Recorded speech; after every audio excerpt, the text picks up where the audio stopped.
Hello everyone and welcome to my channel. এখন আমি যে বিষয়টা নিয়ে কথা বলবো যে শাকিব খানের আগুন এবং তাণ্ডব এই দুটো সিনেমা একই সঙ্গে নাকি রিলিজ হতে চলেছে। যদিও এই আপডেটটা বিভিন্ন জায়গায় সোশ্যাল মিডিয়াতে ঘুরে বেড়াচ্ছে, তো আমি তো সেটা নিয়ে কথা বলবো। সেটা আগুন হচ্ছে বোধহয় 2018 না 19 সালের, আমি ওরকমই দেখলাম গুগলে। তো এটা আগের একটা সিনেমা, সেটা এখন মুক্তি পাবে।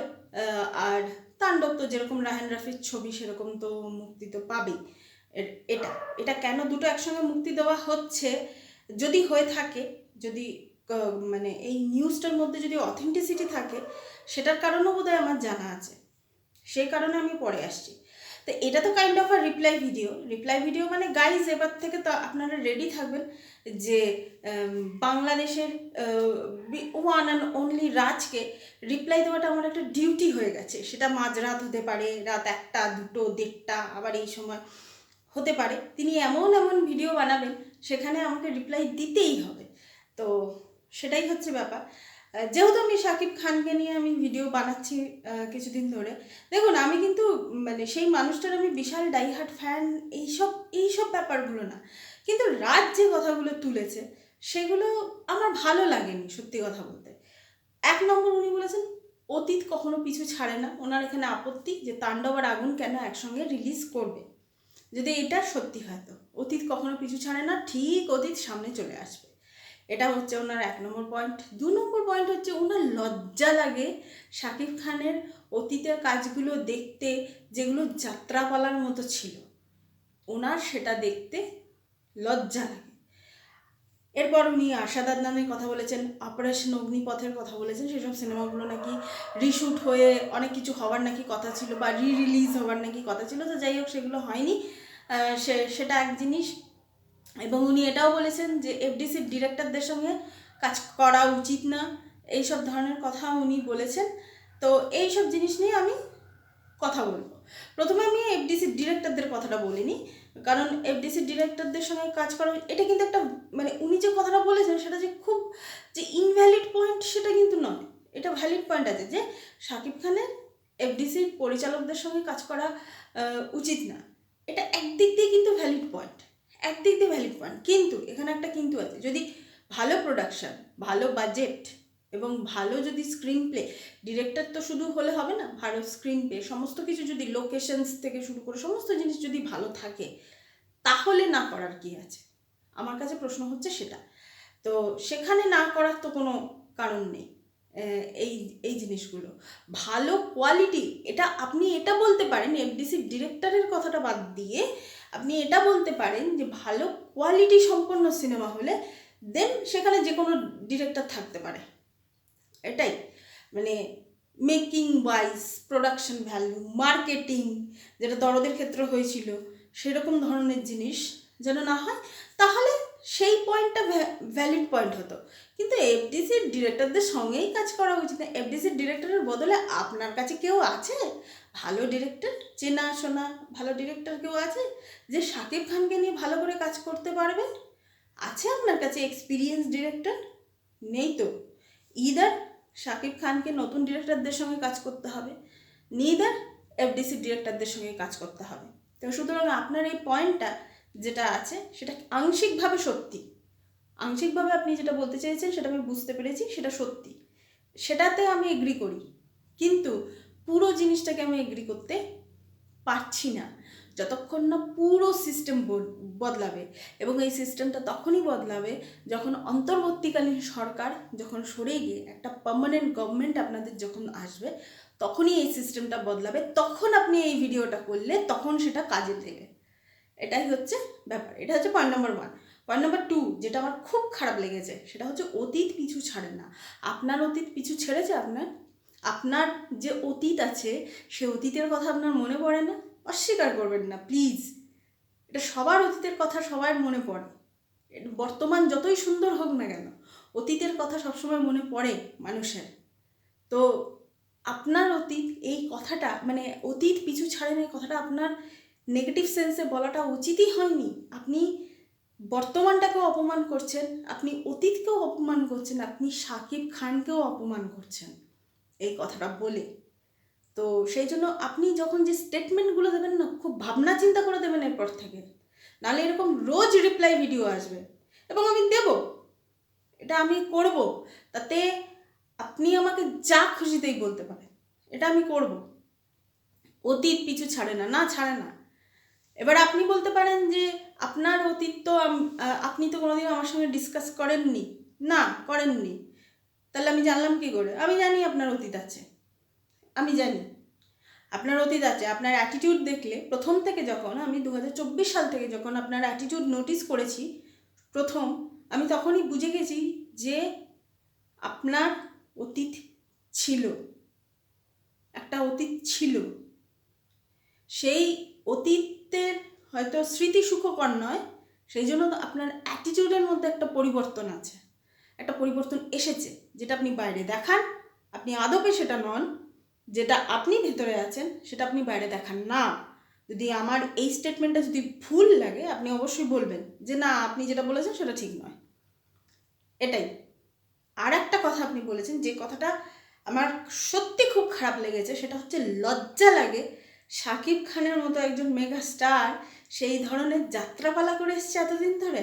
সত্যি সত্যি তাই করে এসছে। মানে এটা আপনি ভেবে বলছেন তো? মানে কথাটা যেটা বলেছেন সেটা আপনি ভেবে বলেছেন তো খুব? এটাই হচ্ছে ব্যাপার, যে আপনার কেন লজ্জা লাগে। এবার যদি আমি প্র্যাকটিক্যালি কথাটা বলি, এতদিন পর্যন্ত আপনি শাকিব খান যবের থেকে তিনি সিনেমা করেছেন, যে যে সিনেমাগুলো উনি করেছেন, তার মধ্যে কোন সিনেমা খারাপ হয়েছে ভালো হয়েছে সমস্ত জিনিস ঠিক আছে, আপনার লজ্জা লাগছে কেন? আপনি কি শাকিব খানকে খাওয়ান না পড়ান? আপনি শাকিব খানের সমস্ত কাজের সমস্ত জিনিসের দেখাশোনা করেন আপনি? সে কেন করছে, কিসের জন্য করছে? আপনি কোনো দিন শাকিব খানের জায়গায় নিজেকে বসিয়ে দেখেছেন? এত বড় বড় বাতেলা মারছেন, কোনো দিন শাকিব খানের কোনো কাজকে আপনি ভাগ করে নিয়েছেন? যখন সে 2024 সালে ওই রকমভাবে সিনেমা নিয়ে যখন সে হিমশিম খাচ্ছে সে মানুষটা, তখন আপনি সমালোচনা করেছেন, তার কাজকে ভাগ করেছেন। আজও কিন্তু আপনি সমালোচনাই করছেন, তার কাজকে আপনি ভাগ করছেন না। আপনি কিন্তু এটা বলছেন না যে ঠিক আছে তার এই কাজটা করা উচিত না, এটা আমি সোশ্যাল মিডিয়াতে বলি, আমি লোকের কাছে এটা বলি, যাতে এই জিনিসটা শাকিব খানের কান পর্যন্ত গিয়ে পৌঁছয়। আপনি কিন্তু সেটা করছেন না। আপনি কি করছেন? সমালোচনাও করছেন, আবার অর্ডারও মারছেন। এই ধরনের জিনিস কিন্তু আমি একদম পছন্দ করি না। আমি এটা পরিষ্কারভাবে বলে দিলাম। আর এরপর থেকে এগুলো অভ্যাস করে নিন। আমি কি পছন্দ করি না, এতদিন পর্যন্ত জানতেন তো আমি কি পছন্দ করি? জানেন, জেনে গেছেন আমি কি পছন্দ করি। খুব মোটামুটি আপনারা মোটামুটি সবাই জেনে গেছেন যে আমি কীরকম ফ্যামিলি থেকে বিলং করি, কি কাজ করি না করি, এগুলো আপনারা জেনে গেছেন। আমি আপনার কথা বলছি, জেনে গেছেন। এরপর থেকে জানবেন আমি কি কি পছন্দ করি না, যেগুলো পছন্দ করি না সেগুলো করবেন না। এটাই হচ্ছে আমার বলার বক্তব্য। তাই শাকিব খানকে নিয়ে উল্টো পাল্টা কথা আপনি বলবেন না। তাণ্ডব আর আগুন এই দুটো সিনেমা, একটা বর্তমানের সিনেমা, একটা অতীতের সিনেমা। আপনি তখনই কথা বলতে পারবেন, এটা আপনার অধিকারের মধ্যে আসে, যখন শাকিব খান তাণ্ডব আর আগুন এই দুটো সিনেমার মধ্যে একটা মিউচুয়াল লাইন ড্র করতে পারবে না, তখন আপনি এই কথাটা বলতে পারেন যে একটা মিউচুয়াল লাইন ড্র করা, যেটাতে তাণ্ডবেরও কোনো অসুবিধা হবে না, আবার আগুন সিনেমাটারও কোনো অসুবিধা হবে না, দেন আপনি এই কথাগুলো বলতে পারেন। যদি সেই লাইন ড্র করতে যদি শাকিব খান যদি ব্যর্থ হয়, তখন আপনি এই কথাগুলো বলতে পারেন, কিন্তু তার আগে নয়। এখনো পর্যন্ত সিনেমা রিলিজ হবার অনেক দেরি আছে, অনেকটা দেরি আছে। তো এই কথাগুলো নয়, এই কথাগুলো এখন বলাটা আপনার মুখ থেকে আমার কিন্তু একদম ভালো লাগেনি। এটা কিন্তু আমি সিরিয়াস টোনে বলছি। আজকে আমি খুব খুশি ছিলাম যে আমাদের বলিউডে একজন স্টার পেয়েছে, কিন্তু আপনার এই ধরনের স্টেটমেন্ট কিন্তু আমার ভালো লাগেনি, একদম ভালো লাগেনি। এটা আপনি জেনে রাখবেন। এবার আমার যেটা মূল বক্তব্য, আমি অবাক হয়ে যাই। আপনি নিজে বাংলাদেশে থাকেন, বাংলাদেশের অবস্থা এখন কেমন আপনি খুব ভালো মতো জানেন। আপনি বলছেন যে তাণ্ডব আর আগুন দুটো একসঙ্গে কেন রিলিজ হচ্ছে? কেন হচ্ছে জানেন? কেন হচ্ছে? আমি আপনাদের দেশে থাকি না আমি আপনাদের দেশে, তবুও আমি কিন্তু দূর থেকে দেখে কিন্তু আমার পর্যবেক্ষণ শক্তি দিয়ে আমি বলতে পারি যে কেন দুটো সিনেমা একসঙ্গে রিলিজ হচ্ছে। শাকিব খানই আছে একমাত্র মানুষ যে রেভিনিউটা তুলে নিয়ে আসতে পারবে। সেই জন্য দুটো সিনেমা, শুধু তাণ্ডব বলে না, তাণ্ডবের তো একটা মানে হাইপ তো থাকবে, আগুনও ওর সঙ্গে যদি অ্যাড হয়ে থাকে, যদি হয়ে থাকে, আমার কাছে কোনো অফিসিয়াল কনফার্মেশন নেই, যদি হয়ে থাকে, কারণ আপনিই বলেছেন আপনার ভিডিওতে, তার মানে আমি ধরেই নেব যেটা হচ্ছে। সেই জন্য যাতে শাকিব খানের এই সিনেমা, হ্যাঁ দর্শক ভাগ হয়ে যাবে, কিন্তু টাকাটা যেন যেটা একগুণ হওয়ার কথা সেটা দ্বিগুণ হবে। যে দেশের মূল্যবৃদ্ধি ওরকমভাবে হচ্ছে, যে দেশে শিক্ষা ব্যবস্থা থেকে শুরু করে ট্যুরিজম থেকে শুরু করে প্রত্যেকটা জিনিস যেখানে আস্তে আস্তে আস্তে আস্তে নিজেই বলেছেন আপনি যে ধ্বংসস্তূপে যেখানে পরিণত হচ্ছে, সেখানে শাকিব খানের দুটো সিনেমা কেন 3-4টে সিনেমা নিয়ে আসলেও যাতে ওই টাকাটা যাতে তারাও তুলতে পারে, হল মালিকরা সেটা তুলতে পারে, যাতে তুলে যাতে সেটা মানে তারা, কেউ চায় না ওরকমভাবে হলগুলো বন্ধ হয়ে যাক, কেউ চায় না তুলতে, যাতে তারা তুলতে পারে সেই জন্য এই ব্যবস্থা করা। যদি এটা হয়ে থাকে তো, এবং আমি বলবো এটা ভালো হচ্ছে। আপনি নিজে একটু দূরদর্শী, আপনি এক ফোঁটা দূরদর্শী নন। আপনার এই আজকের এই স্টেটমেন্টগুলো আমার এক ফোঁটা ভালো লাগেনি। আপনি আপনার দেশ নিয়ে এত কথা বলেন, আমি ভেবেছিলাম যে আপনি দূরদর্শী।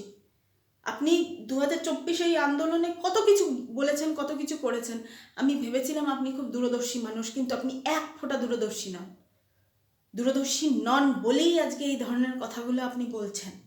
আপনি শাকিব খানকেও অপমান করছেন, আপনি নিজে একজন ইউটিউবার হয়ে আপনি নিজেও অপমানিত হচ্ছেন, আর আমি আজকে আপনাকে অপমান করছি, লিটারেলি অপমান করছি আপনাকে। তো এই ধরনের কথা নট অ্যাকসেপ্টেবল এই ধরনের কথা। এরপরে দেখবেন শাকিব খানের পুরনো সিনেমা, অনেক সিনেমা যেগুলো দেখে আপনার লজ্জা লেগেছে, যেগুলো দেখে আমার তো এক এক সময় মনে হয় যে হ্যাঁ জানেন তো, আমাকেও অনেকে, আমি একজন সাধারণ কন্টেন্ট ক্রিয়েটার, তো আমারও কাজ দেখে অনেকে বলে যে লজ্জা লাগে, কিন্তু আমি কি জানেন তো, আমার মতো আমি যে বিষয় নিয়ে কাজ করি সেসব বিষয় নিয়ে কাজ করার ক্ষমতা তাদের নেই, এটাই হচ্ছে ব্যাপার। তো আমি জানি না আর কীভাবে আপনাকে বলবো। আজকে আপনার এই ভিডিওটা দেখে আমার ভালো লাগেনি, পরিষ্কার কথা আমি বলে দিলাম। যেগুলো হয়েছে সেগুলো কেন হচ্ছে, কিসের জন্য হচ্ছে, যেটা আমি এখান থেকে বসে বুঝতে পারছি আপনার দেশের সম্পর্কে, আপনি আপনার নিজের দেশের সম্পর্কে আপনি কিচ্ছু জানেন না, কিচ্ছু না, এটাই হচ্ছে ব্যাপার। Thank you so much, that's all. Please keep watching and please subscribe my channel. Till then, goodbye.